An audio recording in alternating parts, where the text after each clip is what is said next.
Hi everyone, this is Stacey and welcome to my channel. Please do not forget to like, share, and subscribe. For today's video, we are going to fix another wooden box arrangement that we have done last year. So we have Purple Delight,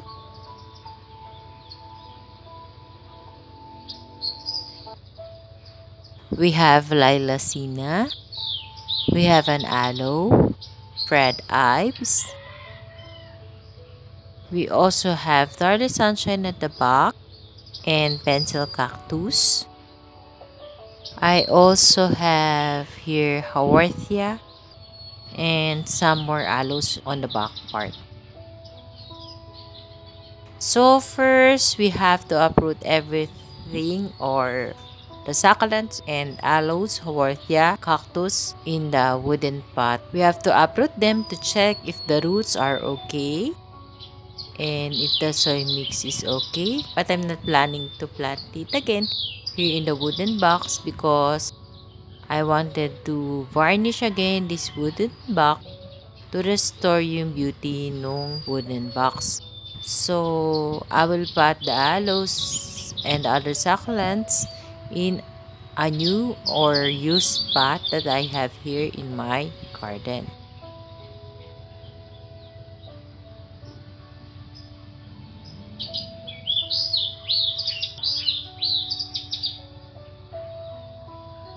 So, I will be using these 5 medium block tall pots that I have bought online. And let's pot first the Fred Ives and the Darly Sunshine. So, I will pot it as is, as in together pa rin sila sa isang pot. Kasi parang simple succulent arrangement na rin yung kalalabasan niya. Kasi ang ganda niyang tingnan, so ayoko na silang paghiwalayin. And then, yung ginamit ko palang potting mix is yung paring used soil mix na natira from the inaprot natin ng mga succulent arrangement.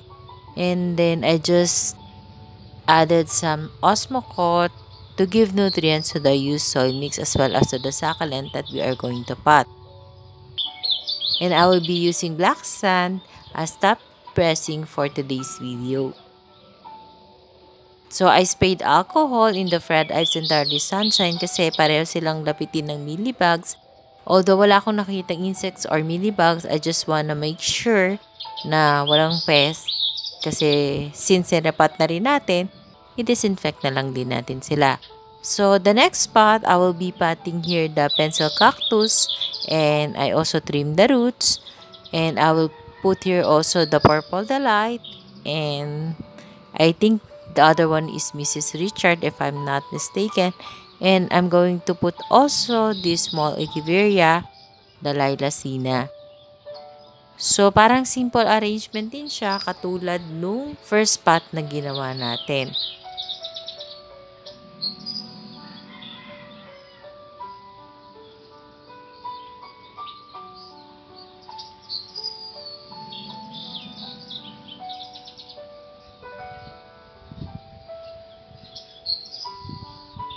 Then, we have to clean up kasi nadumihan actually yung mga succulent nung inaprot ko kasi medyo basa. Kasi naulanan nga sila ng konti.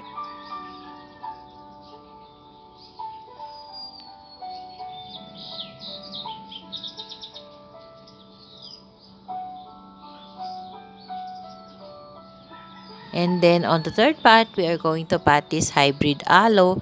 Actually, maganda yung color nito kaya lang hindi ko talaga siya naalagaan ng maayos. So, kasi yung aloe kasi, ang characteristics sila is like a succulent. They can tolerate drought, but I think they need watering also once a week.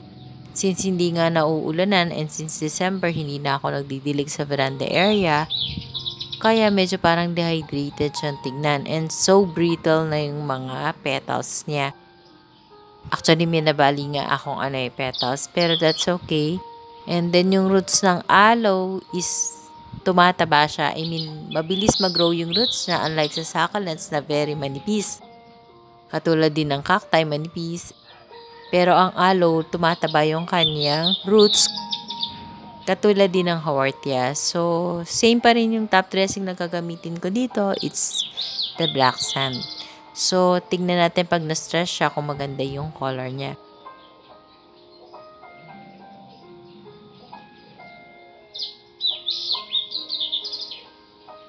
So, the next one that I'm going to pot is a haworthia. Pero I'm not sure kung anong klaseng haworthia to.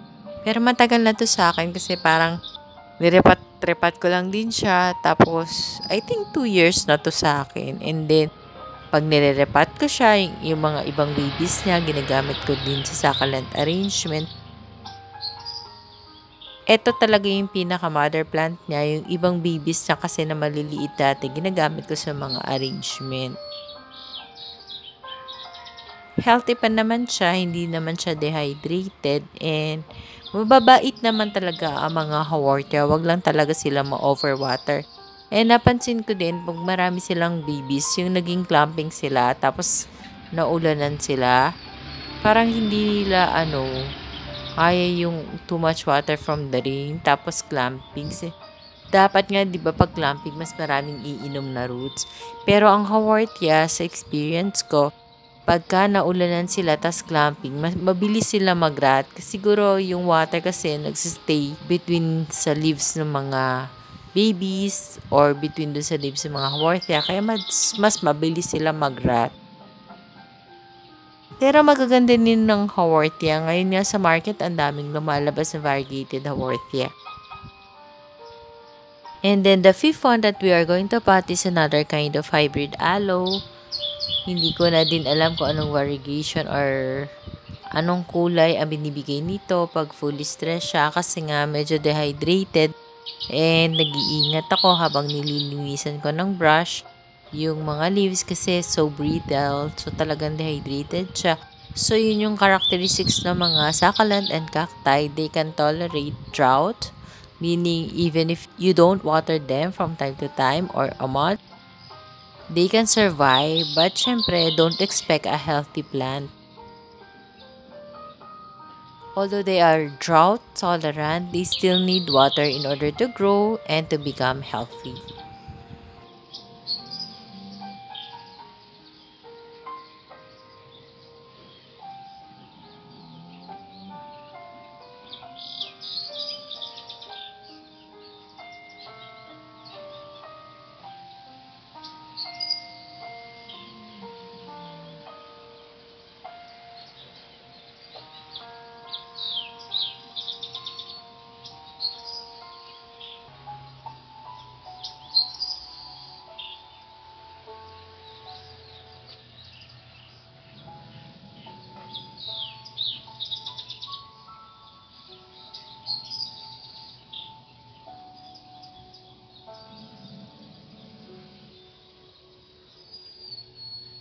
But this time, we're going to use a small size naman nung tall black pot. So, I will be potting here the aloe.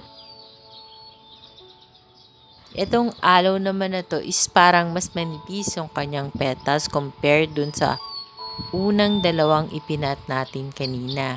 So, same thing lang din. Ang gagamitin ko na top dressing is black para pare-parehas na rin sila. And konti na lang din kasi natitira kong red sand.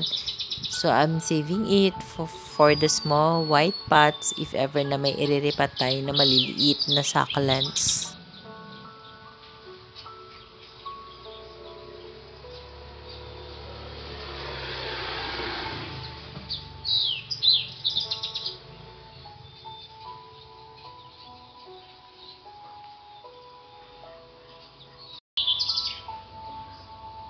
So, the next one that I'm going to pot is a hybrid of aloe. So, ang dumi niya, linisan natin siya kasi napakadami niyang soil. And then, i-trim din natin yung roots para magkaroon ng new growth ng roots. So, yun yung benefit kapag tinitrim mo yung roots, mas mabilis siya mag-produce ng new roots. And may baby siya, so ilagay lang din natin sa tabi ng mother plant. So, ang nangyayari sa garden ko, kung napapansin nyo, starting January, I started to uproot yung mga arrangement ko. Bakit? Kasi parang right now is the proper time to restart the garden. Meaning, kasi growing season nila ngayon, so hindi masyadong mainit, hindi masyadong umuulan. So, it is the best time to repot them. And it's the best time to fertilize, to change the soil mix para mas maging healthy sila para pagdating ng drought time like summer and rainy season, well-rooted na sila sa kanilang mga pot. Kaya parang nagre-restart ako, unti-unti dito sa garage area and then some of the succulent arrangement also from the veranda area. So, we're finally done. Let's have a final and closer look of each one of them. Enjoy watching!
So that's all for today's video, guys. I hope you like my sharing for today. Thank you for watching. Please do not forget to subscribe and share my video to your family, friends, and relatives. Bye for now. See you on my next video. Bye. God bless us all. Bye.